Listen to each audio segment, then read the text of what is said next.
Israel और Hezbollah के बीच जब से सीज फायर डील हुई है तब से दोनों ही पक्ष अपना अपना दावा कर एक दूसरे पर जुबानी वार कर रहे हैं। एक तरफ इजरायली पीएम ने ये कहकर लेबनानी प्रतिरोध पर हमला बोला कि हिजबुल्लाह अब वो पुराना हिजबुल्लाह नहीं रह गया है। नेतन्याहू ने कहा कि हमने उसे दशकों पीछे ढकेल दिया है। हमने हसन नसरल्लाह समेत उसके कई बड़े लीडर्स को मार गिराया है, उनकी सुरंगों और लॉन्चरों को तबाह कर दिया है, जिन्हें दोबारा तैयार करने में सालों लगेंगे। इतना ही नहीं, नेतन्याहू ने कहा कि पिछले 1 साल में हमने शतरंज की चाल पलट दी है। अब अपने सैनिकों को ब्रेक देने के लिए सीज फायर किया है। दूसरी ओर हिजबुल्लाह ने नेतन्याहू को मुंहतोड़ जवाब देते हुए कहा कि इजरायली सेना बड़ी हार से डरकर पहले ही सीज फायर करने को मजबूर हो गई। लड़ाकों ने इजरायल के कोने कोने को दहला कर रख दिया। इजरायली सेना भी हिजबुल्लाह के हमलों को रोकने में विफल रही। हिजबुल्लाह से पंगा लेना इजरायल को महंगा पड़ा।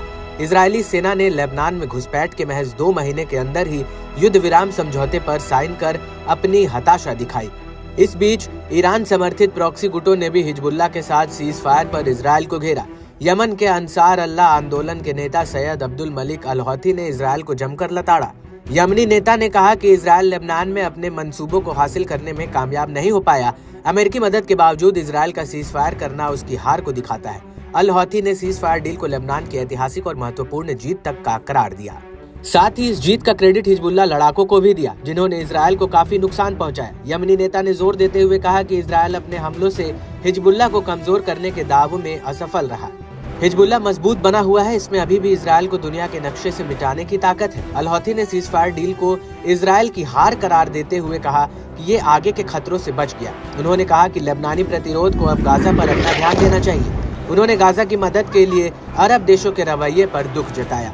इसके अलावा यमनी नेता ने दावा किया कि हूती लड़ाकों का लाल सागर में कब्जा बरकरार है।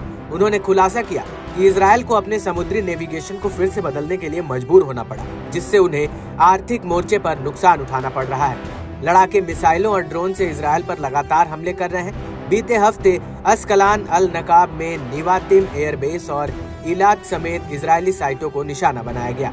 वहीं ईरान के इस्लामिक रेवोल्यूशन गार्ड कॉर्प्स के कमांडर इन चीफ ने भी लेबनानी समूहों की तारीफ के पुल बांधे। मेजर जनरल हुसैन सलामी ने कहा कि हिजबुल्लाह ने तेल अवीव में शक्तिशाली हमलों और मिसाइलों हमलों से इजरायल को युद्ध विराम स्वीकार करने के लिए मजबूर किया। साथ ही अपनी शर्तें थोपी। हिजबुल्लाह ने इजरायल के राजनीतिक और आर्थिक केंद्रों को निशाना बनाकर बड़ी तबाही मचाई। इससे इजरायली अहंकार चूर चूर हो गया। इजरायल अब पराजित हो चुका है, उसका पतन तेजी से हो रहा है, जबकि हिजबुल्लाह की शक्ति बढ़ती जा रही है।